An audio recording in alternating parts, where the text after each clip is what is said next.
Hello? Does that look like it's on? It's on now.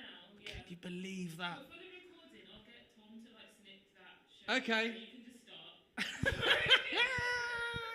Yo, I was slagging Brum off bad, you know.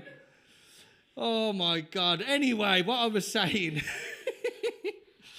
Basically, usually I have a guest on, and, I thought it would be quite a nice surprise, to do one, which is just me, almost interviewing myself, getting a few little intakes on things that are going on in Brum, my experience, my background. Won't go too much into that because that's just a nightmare. And then, even little things like Brum Tropicana and giving a lot of love out to a lot of other creatives and whatnot. So that's what I'm here to do. Also, I don't really ever get to talk to myself like this. Like, whoever gets to do that? I watch a few podcasts and I just think, how the fuck are you talking so much to yourself? Do you not think that that's weird? But here we go. We're giving it a go. We're going to see what it's all about. It could be really easy. So anyway, a bit about me. My name's George Hadley. I'm 33 years old. I can't believe it. But over the last, I'm going to say, 2 years, I'm starting to feel it a bit more, man. My balance is going a bit. I'm forgetting things. My back's no good. I'm sleeping. I'm snoring. I'm turning into a little old fart day by day. So yeah, doing that. I'm from Kingstanding, great bar around those sides. North Birmingham. There's not a lot happening in North Brum. I'm sorry, guys. If you're not from Moseley, Kingsheath, Sturchley, Harborne, Edgbaston, no one cares. You are a forgotten part of the city, which is like where I'm from. So, what do I remember about growing up? So, I was very into sports, obsessed with sports, martial arts. Used to do martial arts from must have been about 6 up until I was probably about early 20s. Played a lot of football. Did a bit of cricket as well. Did pretty good at that. That might be quite surprising for a lot of people. I think that was trying to get me away from just into a better friendship groups and all that sort of stuff. But after a bit, I just brought that naughty energy to a well-established cricketing club. So that was that. Musically, what about music? So, I remember, I must have been about 7, I'm going to say 7, going to HMV at the Fort Dunlop and buying at the same time Sophie Ellis-Bextor, Groove Jet, Why Does It Feel So Good? That and Eminem, The Real Slim Shady. That were my first 2 CDs. And I think that was the beginning of some absolute madness, to be honest.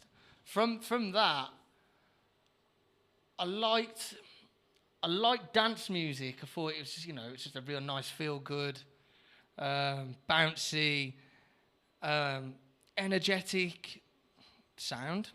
Really liked it. And then what I was getting from Eminem back then was just it completely changed my thought process, my style. Limp Bizkit was coming in. You had, who else was I into? Offspring, Linkin Park, all of that stuff. And just you sort of go from being this innocent kid who just runs around outside in circles to, I'm into music and I'm into this and fucking trying to break everything. But it's amazing how much that genre of music back then just took hold of me, man. But I think I tried to get a skateboard, couldn't skate. But also I think from my mum and dad and my other family members and their friends, massive music collections ranging from Northern Soul to indie bands that were really cool at the time.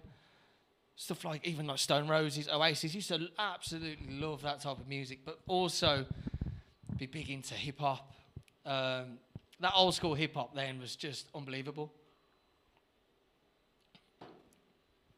But I always remember sort of not fitting in with anything, because I loved so much music that when it comes to like wearing clothes and finding your style and who you sort of like your mates are, I kind of just felt completely lost.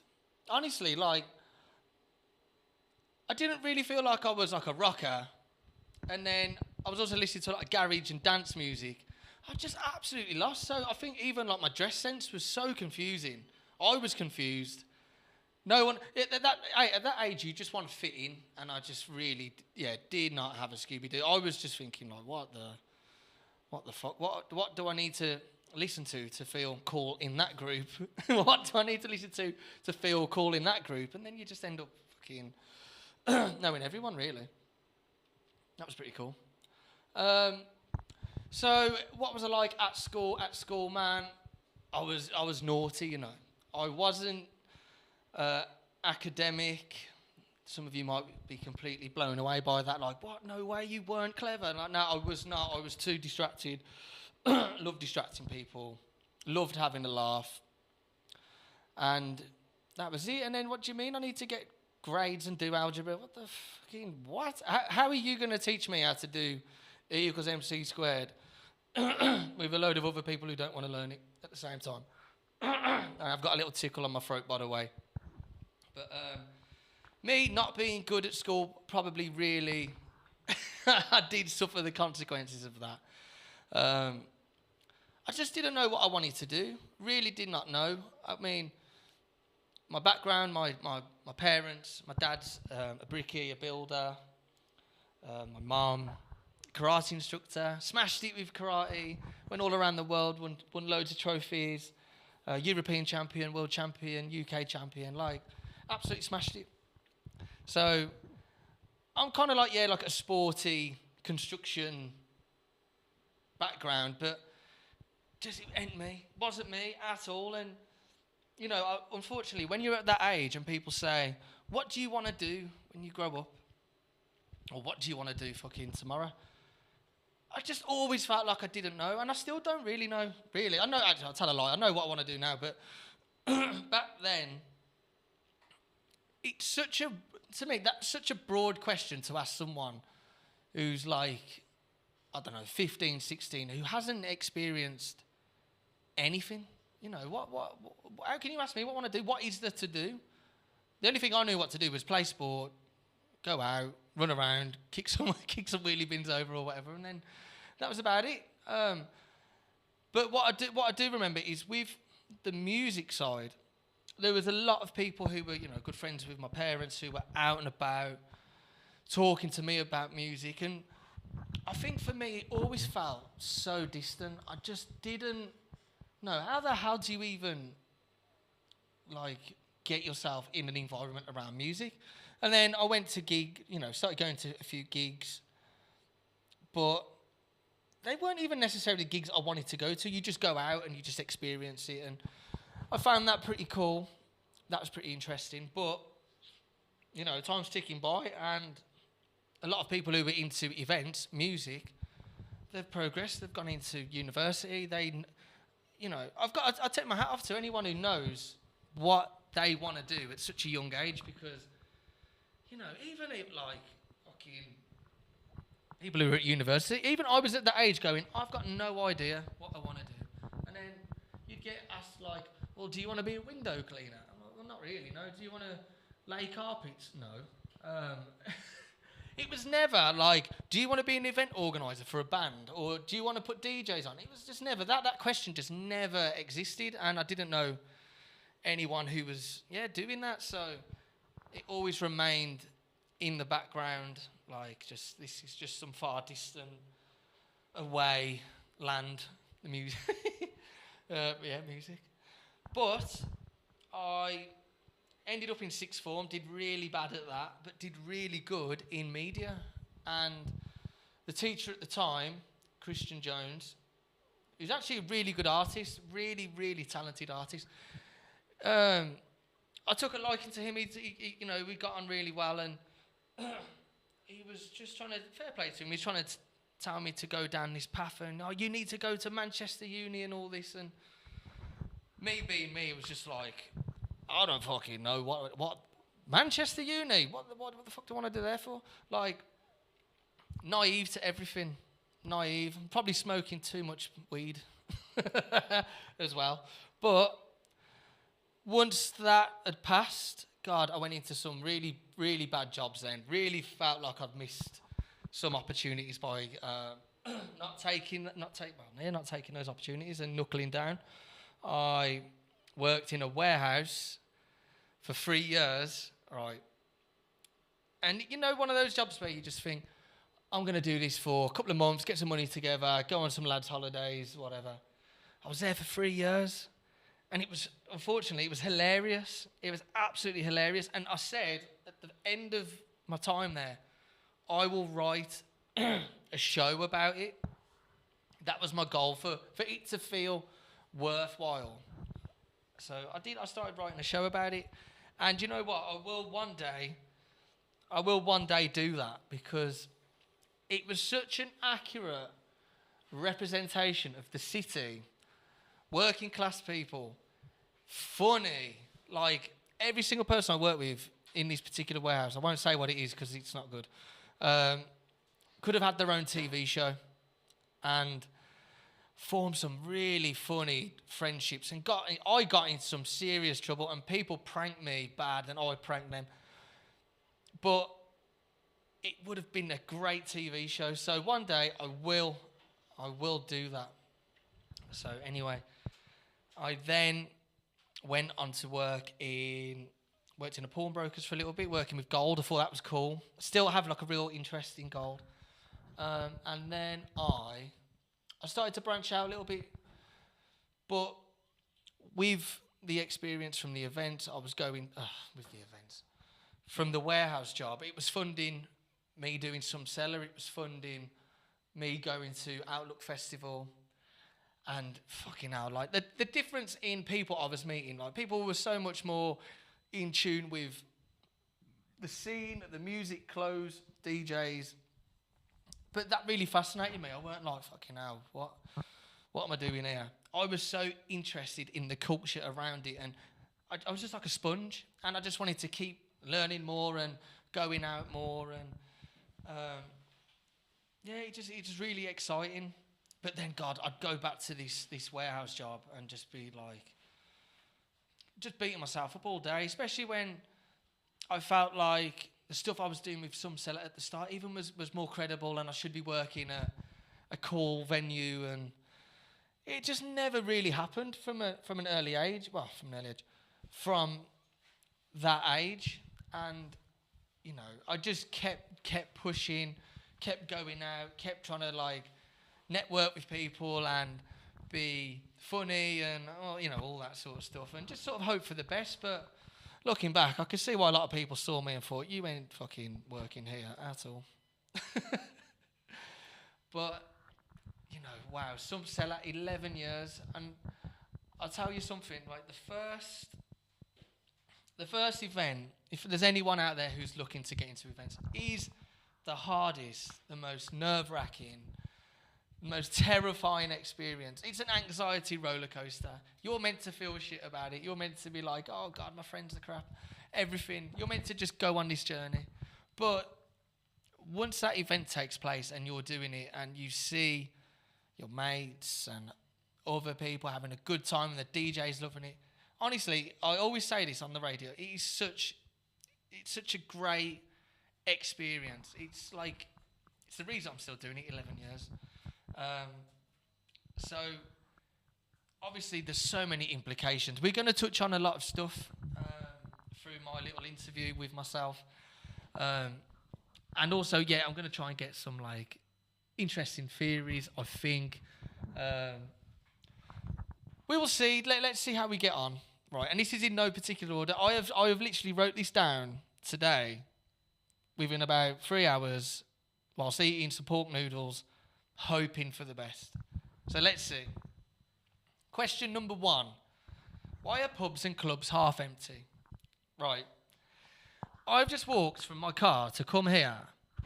Let me just put that out of shot.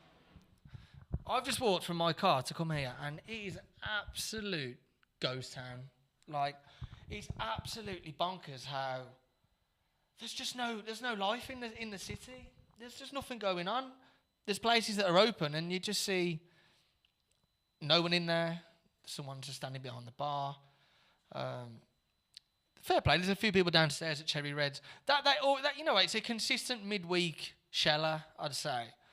But God, I mean, Alexandra Theatre wasn't too bad, but there used to be like Island Bar. There used to be a few little bars on that strip at the front. And you just used to have so much more energy. So why are pubs and clubs half empty?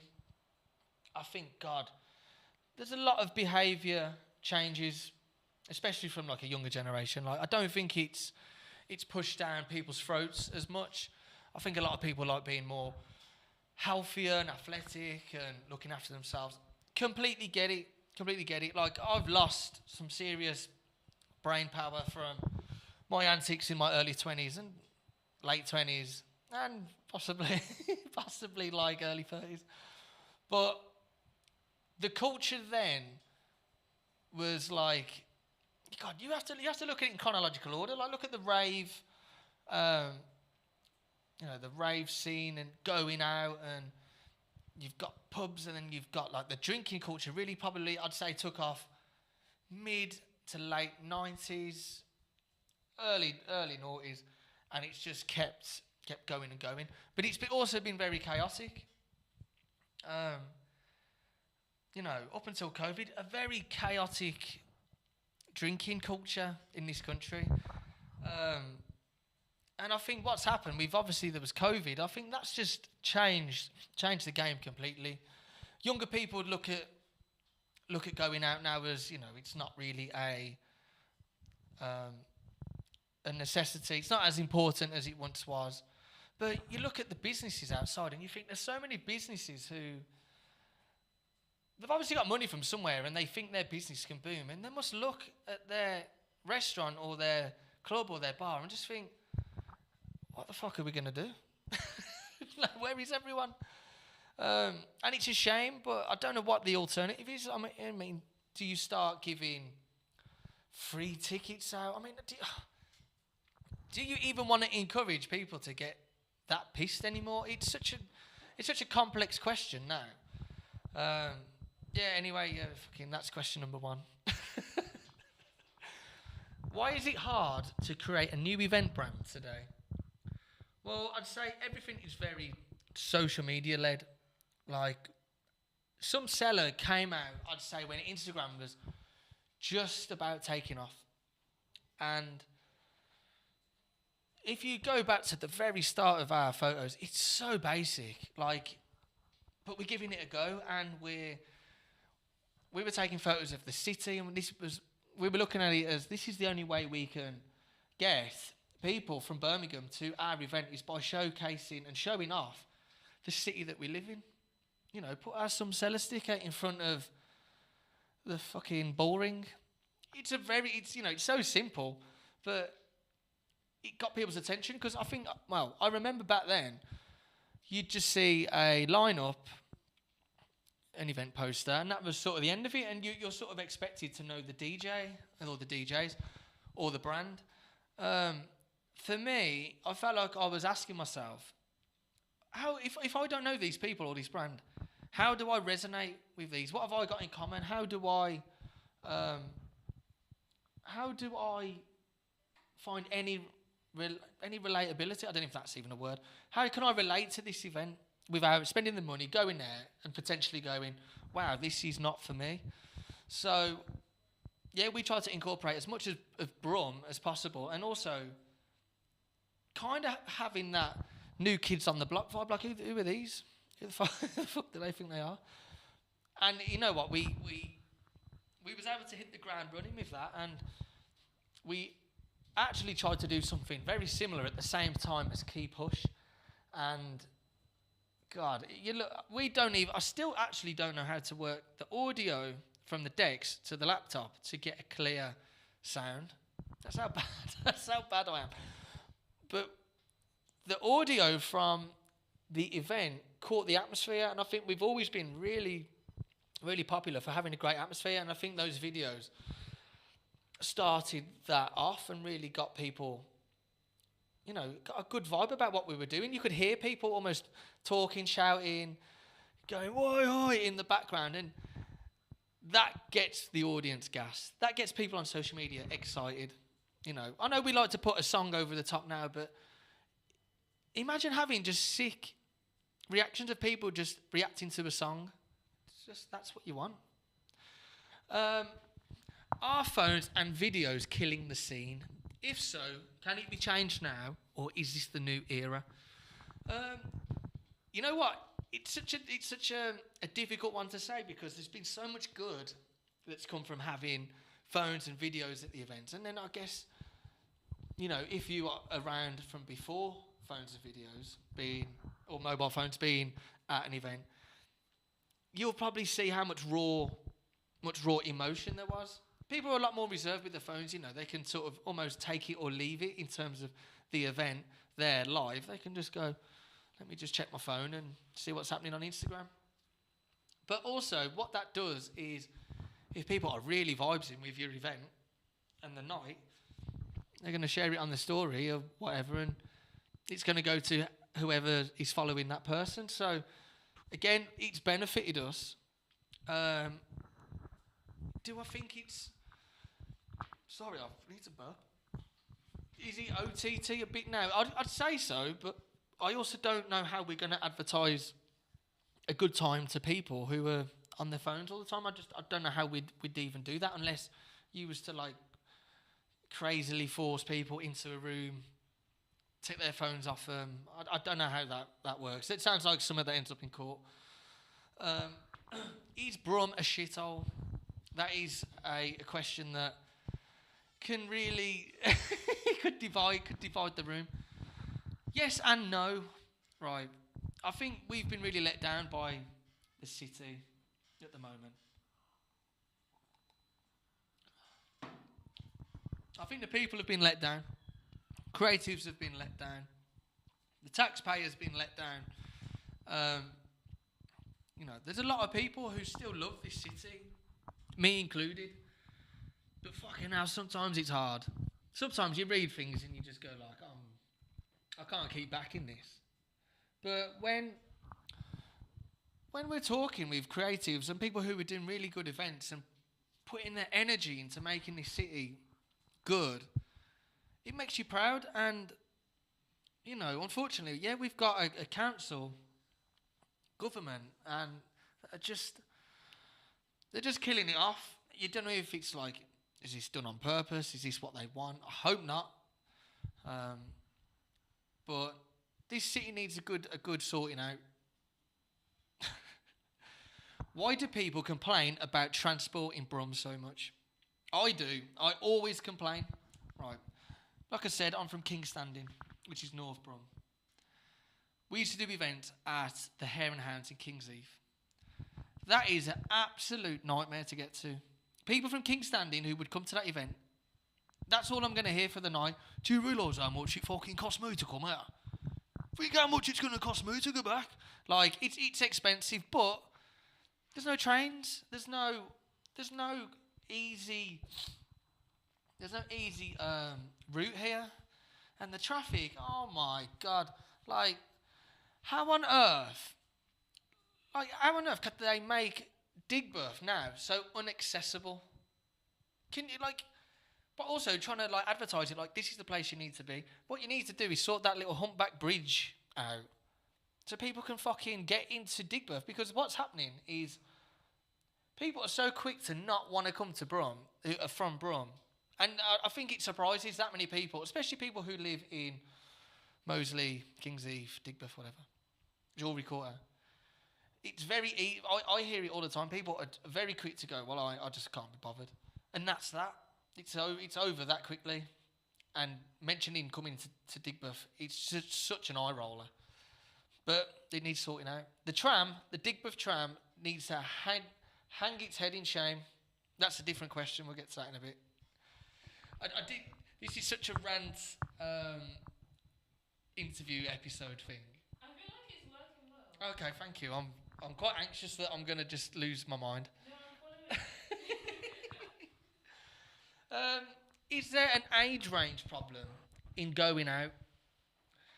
I think you tend to get... Well, but basically, my girlfriend's asked this question, and I don't quite know the answer. She thinks there's an age of 50-year-olds that are out and about. They're loving it. They're spending their money. Obviously they can do what they want. And then young. There's not an in-between age. I'm 33, and I don't really see that many people my age out. And some people might say, well, you should be at home starting a family, George. But it's not for it's not for everyone. It's not for everyone right now. It's not for me right now. But I get it. But yeah, there's a weird an off balance. I don't know what the word is. I'll tell you what I'd love to see. I'd love to see some more really old people in town. I understand why they don't come out. I bet they absolutely shit their pants. But my nan, bless her, she's in her 80s. She comes uptown, goes out in Sutton, gets all dressed up, and she dances rock and roll wherever she goes. She does karaoke nights. She doesn't care. She's here for a good time, and she will outlive me, so she's here for a long time as well. Does Brum have a good food culture?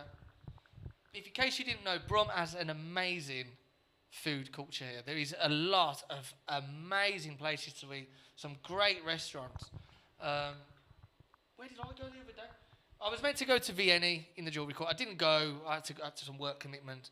But honestly, absolutely spoilt for choice with restaurants. So I think if you're in your mid-late 30s, you need to really sort of look into going out and eating good food because, like I said, there's so many great restaurants. We went to, there's a lovely Japanese one just over the road here.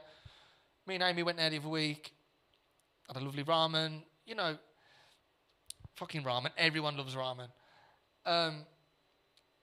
There should be a better influencer. I don't think we've had any good influencers. I think Poppy's amazing. We need more people doing great content for the food scene here. I probably should have. I should step up. But you know what? I would get obese. Man versus food. I could give him a good run for his money. I'm telling you, I'm a big kid when I get going. This is an interesting one. What the fuck is LinkedIn? Right. LinkedIn. Let me have a swig of my beer. I can't tell. I can't work out what it is. I'm trying to give it a go. I look at it as I've got to try and make it work on here because I don't know. There's some activity on there. But I remember probably about 2 or 3 years ago when I wasn't working in events. I was back doing construction stuff.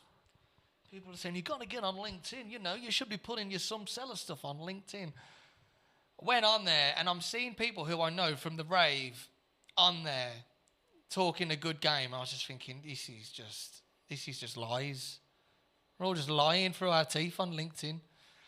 So that's that. Something I touched on earlier, this is the next question. Kings Heath, Moseley, Sturchley, Harborne, everywhere else is irrelevant. Why? There's a real big scene amongst these areas. Talking about North Birmingham to anyone from these 4 areas is like something to do with Lord of the Rings, which is a shame.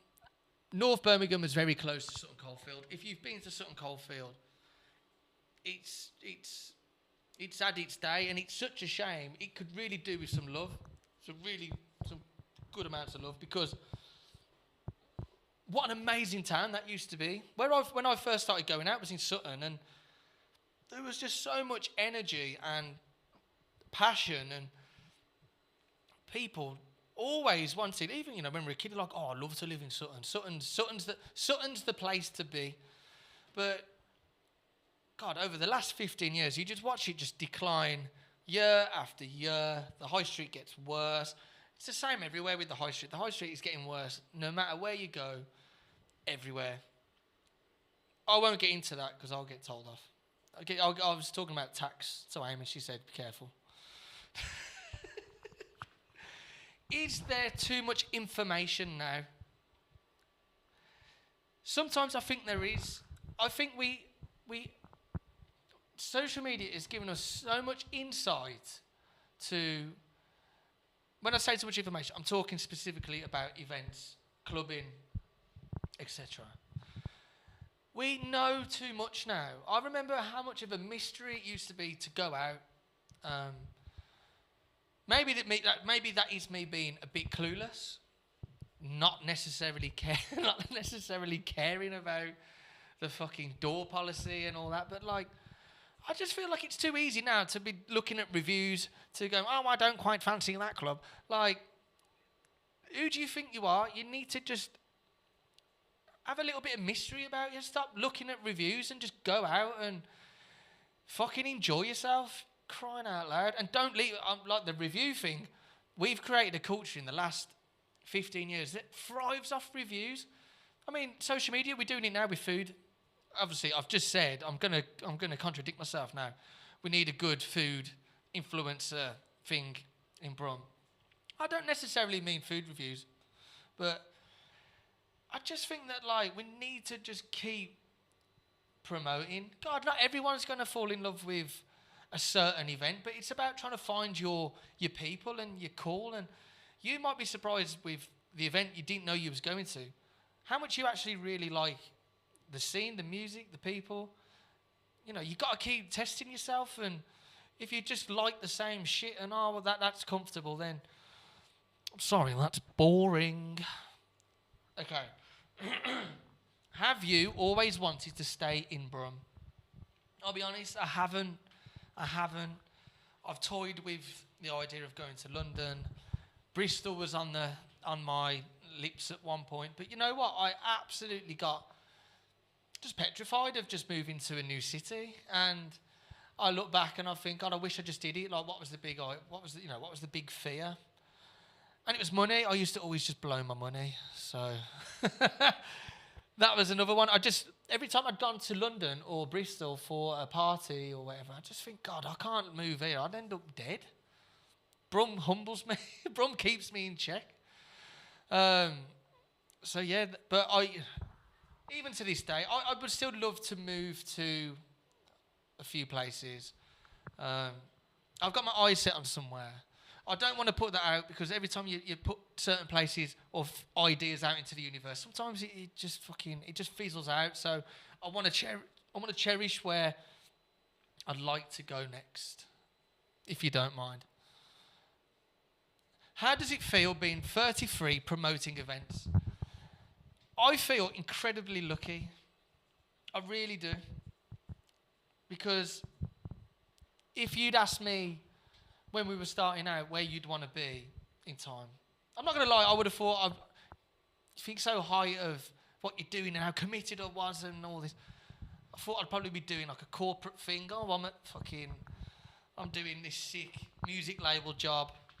But I've learned to realise that doing the events and filling out the rainbow every single time is the best thing. And having local DJs who get to go up and do their set and look like a DJ that costs $3,000. Some people, and I've always done that. I've always looked at the DJs who we've booked who are local and think, you don't even know how sick you look right now. Like, you look like you've been doing it for 10 years. You look like you'd look $1 million. And I kind of love that about me, that I feel that way, and that keeps me going. And obviously people having a sick time, I love that, and it's a great feeling. It's a great feeling. I'll tell you what's quite nice. I don't feel as nervous as I used to. I used to feel absolutely stressed out my head, and I couldn't relax on the day, and I'd be like waking up at like 4 a.m. and couldn't sleep, and thankfully, those days are long gone. And it's quite weird, really. I can't explain how that makes me feel now. It's almost like it's to be relaxed at your own event. Some people are losing their mind. What do you wish you did differently? I wish that I found and knew what I enjoyed and just quit everything and just dived into that. Whether that be in events and promoting. Go and find a company that would take you as an apprentice and stay there. Be around creatives all the time. Bounce ideas off each other. Show your worth. What I did do is I kind of felt nervous and a bit out of place and a bit anxious about it. I don't think people understood how much I really wanted to make this thing work. Because other people who were, especially close to the brand, they had other jobs and they were making more money and they were, that's their focus, that's their bread and butter. I was saying to myself, and this sounds quite sad really, but I'd be saying like, I ain't got nothing else. This is what I need to do. This is it for me. What has changed in 11 years? So, social media has become humongous. It was always gonna. TikTok is. I like it. If you told me that 2 years ago, you're gonna like TikTok, I would just be like, just throw my phone in the canal, pretend I never said that. But it's quite good. It's quite interesting. The engagement's pretty good, and I quite like seeing new audiences engage with the brand. We've touched on drinking habits. People aren't drinking as much. I think you should still drink. I just think, God, don't get absolutely paralytic because it ain't good for you, man. Like I said, I've probably lost. I'm going to lose 10 years. If I'm still around, how old am I now? 33. If I'm still here in 30 years, then pretend I never kicked off. But yeah, listen, it's catching up with me, and it's catching up pretty fucking hard. Behaviour patterns are completely different, and I'm only going off what I see at some cellar. I don't think people are as messy. I'm going to put that down to the drinking and the drugs. Our crowd's always really super sweet. Everyone is just brings the best energy. I never see anyone really fucked out their head and thank fuck and all, because it's just a nightmare. Boiler Room has changed the game. Since that, we've really zoned in on that experience.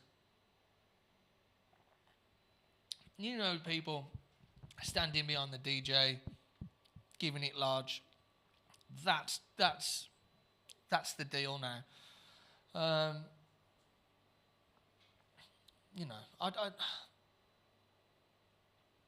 It changed everything. I'm not saying good or bad. It just changed. I don't know how you'd try and reverse it with social media. I don't know. You can't. It has to stay. I think Gen Z have saw a lot of negatives of mixing a heavy drinking culture with social media. I think that's a huge deal. Nobody wants to be seen, jaw swinging, paralytic on the floor. No one wants that for themselves, and I completely get it. But like I said, we've got a really big in the Some Seller crowd. We've got a good balance with our crowds. I'm really proud of that. No one gives me any trouble. It's always sound. Fucking you watch. I hope I ain't jinxed this. Has Birmingham changed? Birmingham has changed so much. And when I say it's changed, I think they've attacked property development, and I went to Amy Cobb's. She had a launch night over at the Jubilee Centre just before I came here, and there's like massive apartment buildings all gone up, and I'm just thinking like, who the fuck, who's that for, mate? Like, who the fuck wants to live there? So much of that's gone on. They've annihilated Her Street because of it. So many great musical landmarks and places where like our parents had gone and their parents, and that to me that's our culture. That's our culture. And I think property developers and people with the worst egos and a load of money just think we'll turn that into flats. It's just not. It's not the one for me. And this city will happily sell its soul for a fucking £2. It's just ridiculous. I sort of wrote a few notes on this one. It's destroyed the very thing that made socialising special and the city unique. Brum has been too late to celebrate whatever success it's had. You Black Sabbath, UB40. To me, this should have happened 10, 15 years ago, in my opinion. We're showcasing stuff for a younger generation who don't care as much and have not as much attachment. And I stand by that. I think, if you talk to some people about some of the music from our parents' generation and older, and it's in our I don't know, heritage. I don't know. There's a group now that they're not as bothered. They're just on their PlayStation. The tram HS2 of Digbirth has annihilated small business, independent business, all for corporate soulless entities. Has it been worth it? Not really. Is England bad for your mental health?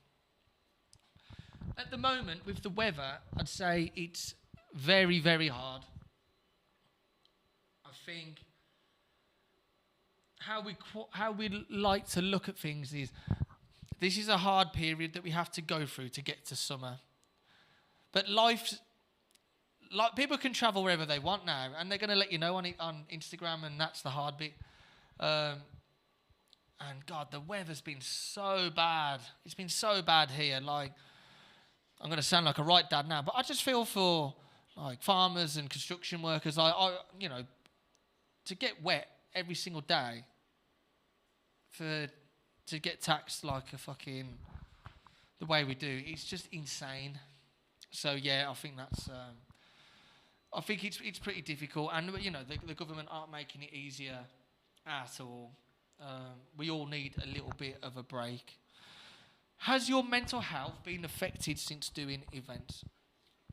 Yes, it has. It's been great. It's good. Hang on. When it's good, it's great. When it's bad, it's shit. So, the middle of an event campaign is very, very difficult. I'm in one right now, but like I said, I don't feel the way I used to feel. Thankfully, the events actually make me feel quite good. Used to go into the real pits of depressions, of questioning friendships. Is the brand any good? Is it me? Do people hate the brand? Do people hate me? It's the venue. God, the artwork. What the fuck was I thinking? You go in these horrible circles with the thing that you love. And I've had an interesting conversation with someone today who's in a very, very similar situation, who's asking a lot of questions. It's difficult. It's really difficult. What was your mental health like before events? You know what? It was even worse. So it was even worse. Like, I'm touching onto some sensitive subjects now, so just be warned. Have you ever been to therapy? I have been to therapy. Do I need to go back? 100%, man. I need to tap into a lot of things that have gone on over the years.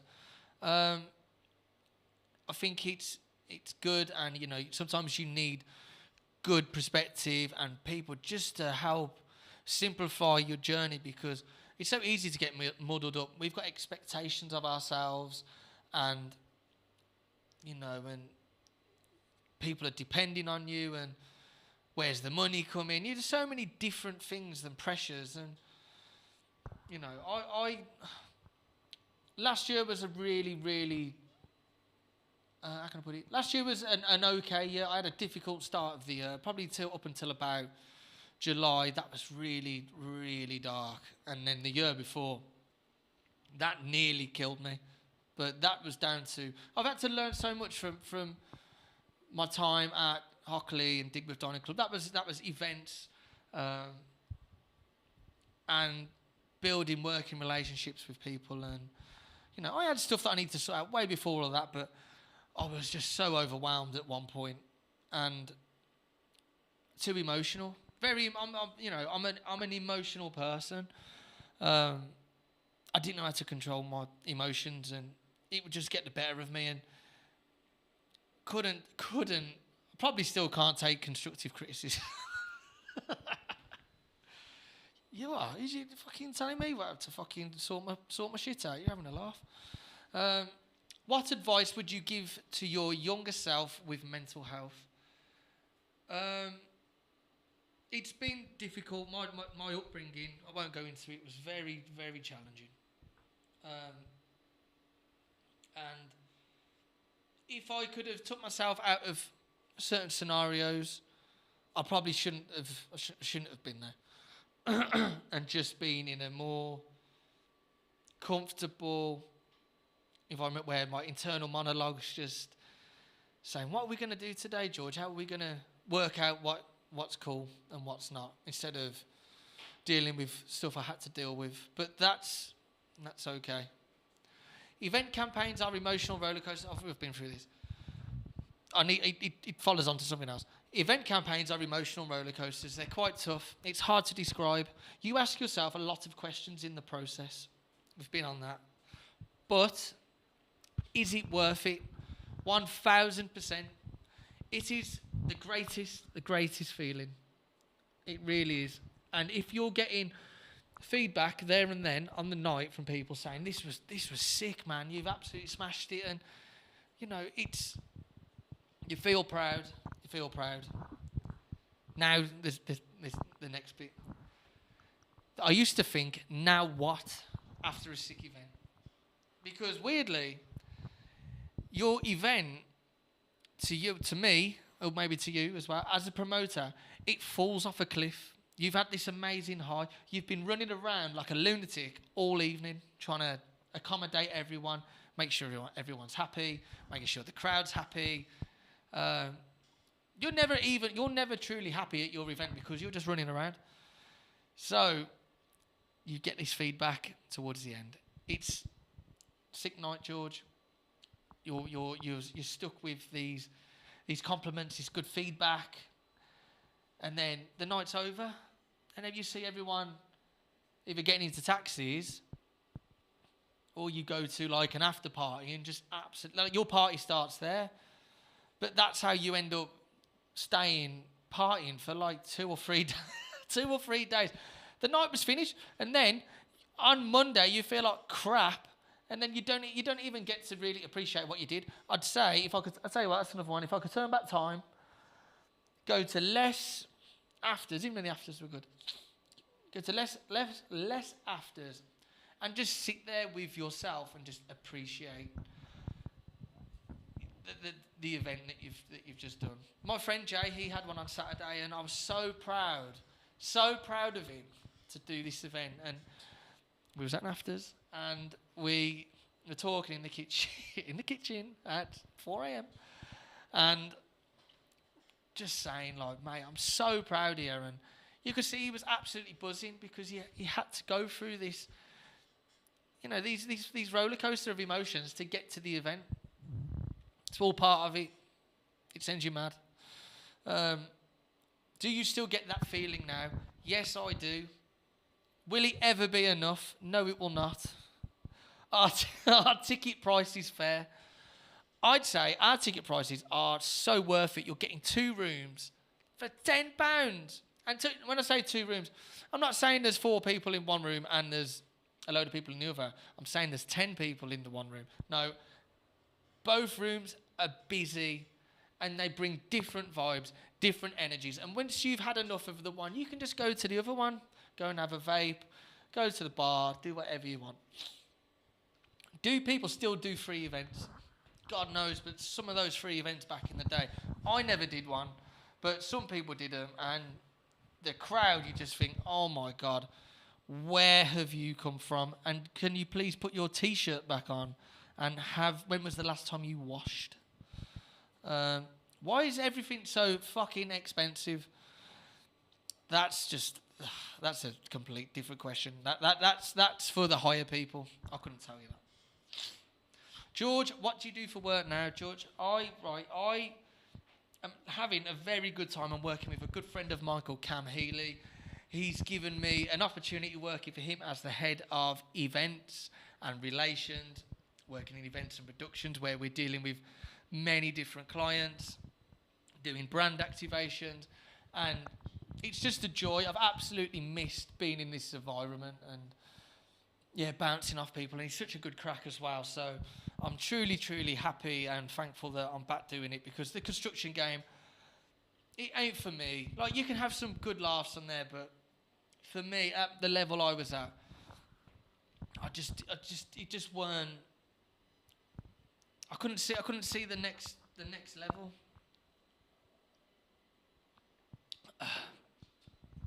Also, another great thing I'm doing, I'm organising the DJ sets at the Villa. Can you believe that, right? I'm a Villa fan all my life, been to games home and away, and I'm organising DJ sets at the Villa, and I get to see what goes on behind the scenes, and, it's not like a full-time thing, it's just like a nice, quick sort out, but it's like a dream come true. And I'll tell you what the best thing is, right? I went and saw Dave, who was DJing at Amy Cobb's do. Villa fans were absolutely buzzing. I'm so happy to be giving fellow fans an opportunity to do that. Especially, if someone says to me, I can't believe that's just happened, I feel over the moon. Never mind money. I'm not even really, I'm getting some money, but it's not the be all and end all for me. To do that for fellow Villa fans, and for me, thankfully sometimes I'm able to go to the games. It's just a joy, man, and I feel so blessed right now. It's this moment right now is the best I've felt in, I'm going to say, 2 years. I've had a rough 2 years. It's got better, but it was rough. Will they ever collect the bins? They will not. That's a tricky one. What's the one thing you hate about being a creative / promoter? Okay. People not saying thank you when you've given them an opportunity. Now, listen, I don't mean I need everyone to be like, oh, thanks, that was amazing. Just some form of cheers, mate, I appreciate that. Or just some acknowledgement, because it's quite difficult out there for DJs, creatives, organisers, whatever, and I'll give myself credit for this, as I hope you don't mind. Everyone who's given me an opportunity doing this, I ain't ever forgot about them, and I've got the utmost respect for anyone, even the opportunities which didn't quite work out, or they wasn't amazing, or I might have fucked some things up, but you know what? I will never ever forget the people who've given me an opportunity.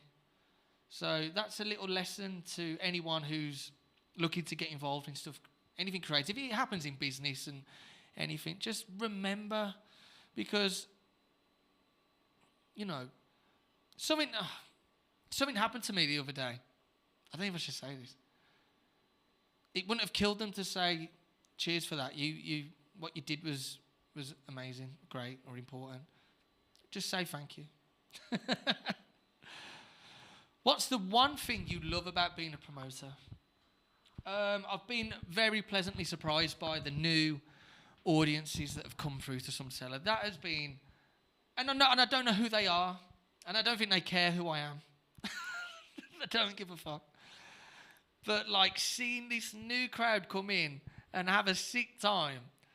And I'm like, I was close to probably knocking it on the head 2 years ago, and that's just because, like I said, I wasn't feeling great. But finding like this new burst of energy of people who were like, yeah, man, some seller's the one. Like, I love it. Can you imagine if you was good at social media? Guys, can you imagine if I could do a sick reel where it's like, Poppy does it great. I need to learn from Poppy. She needs to sit down and do a tutorial with me. Like a day in the life.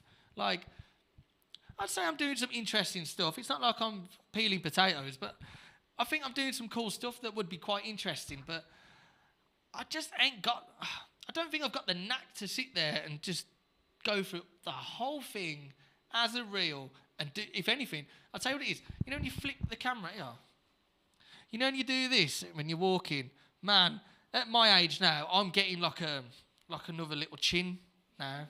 So I clock that chin. I notice how much older I've got. Every time I look at my phone in the fucking selfie thing, I just go, oh my God, put that down. So I'm at that level. I keep trying to go to the gym to sort my chin out and my cheeks, but they ain't going. I'm just getting old. What do you need to improve about yourself? Okay. How I talk about my achievements and what I'm passionate about. I deflect a lot and I'm too silly. This is the first time I've actually probably really ever spoken about some seller, Brum, crowds, whatever. Like, I just don't do it. I might talk about it with people if we're just hanging out, but I was in a meeting about Brum and the nightlife industries and all that, and we were all talking about us and who we are and what do we do. And all I could say was, yeah, my name's George, I do an event called Some Seller, and we've been fucking having it off for 11 years. And then other people were saying so much more elegant things about their events. I just felt like an absolute melon. So I'm working on that this year. Best food in Brum, there's loads. Best food, I'm going to say Bonehead's pretty decent. Favourite event brands, I'm going to big up some brands now. Falls in the House, I love what they're doing. I think Billy's a great geezer. He's been with us for a long, long time. And he's really tall as well. You should check him out. He's doing bits, man. I'm really proud of what he's achieved with Falls. The Collective, Jack Bagshaw, your brand, mate, the artwork's incredible. You've got a great team with you. Everyone's super safe. Like, just want nothing but the best for that kid and everyone involved. Il Disco, Ollie Reed, you're a good kid, man. You're mad. You're bonkers. I hope your next event looks good. Your next event looks wicked. I really want people to land down to that. Left Foot, been solid for so long. They don't need a shout. They do enough. They do enough damage. Messi Global, I've got a wicked event on Friday. Jazimski, like, what the... If you haven't checked out Jazimski now, she's blowing my head to smithereens. The 140 stuff is just... I'm just all about it. Moho, Alfie, I'm so glad you're involved with Moho. You've given it a new burst of life. Festivals, mostly jazz. What a fabulous setup and a great community knit festival. Really, really good. Who's the Brum goat? Ozzy Osbourne. After me, Ozzy Osbourne, then Carl Chin. Carl Chin, you are the dog's bollocks. I wanted to get Carl on here, but I just he's so good that I just think he'd think, you must be joking, George. I can do so many better things than to walk up them stairs with you and talk shit. Fair enough. Who fucks you off? There's loads. I'm not getting into that. Best boozer in Brum. Used to be the Barton Arms. Unfortunately, that's closed, gutted. Used to do a lot of cool photo shoots there. And have drinks and whatnot. So good. Right now, I'd say check out the Gunmakers Arms. Mason Newman, he's just doing something completely different. The city needs it. It's in an interesting part of the city, part of the city that needs some love. So go and give it some love. Okay, go there. It's full of art. They do a cracking Guinness as well. What are the usual ticket sale trends for events? Great start, good end. So 2 weeks. Maybe all events should be for 2 weeks. When did you first get a laptop? 4 months ago. How horrendous is that? What would make you a better promoter? Be better on social media for me personally. I think that would be big. And get a team. I really want to get a team around me this year. If you're into creating content and want to have a bit of fun and, please get in touch, man. We'll do something really silly together. Best football team, Aston Villa. Are you tired? I've been tired for about 10 years. That's not because of events. I'm just feeling it. What was the last thing you watched on Netflix? That was Gordon Ramsay last night. How does he do it? What TV show did you enjoy when you was younger? Shameless. I used to love that. What was your favourite event of 2025? Some Seller Rinse FM. Ali Whittycase, thank you so much. I will always big you up. I will always big every single person up who has put an amazing opportunity in front of me. Thank you. That was just unbelievable, man. Loads of people there. 400, I think it was about 450. Outside Colette, the weather was beautiful. Sir Spyro, Bakey, Capo Lee, Footsie, a dream come true. Dream come true. When will Some Seller end? Do you have a plan? I've been on the brink of stopping it a few times, and that's not because of the event. That's because just with me, I've just found some times where I've put myself through an event campaign where I haven't been in a good way, and the event promotional campaign can take you into the depths further. And I've been there, and I just think, you needed a breather, George. Maybe you need a proper breather, and you just stopped doing it. But I didn't. I kept going. What's the best way to end this show?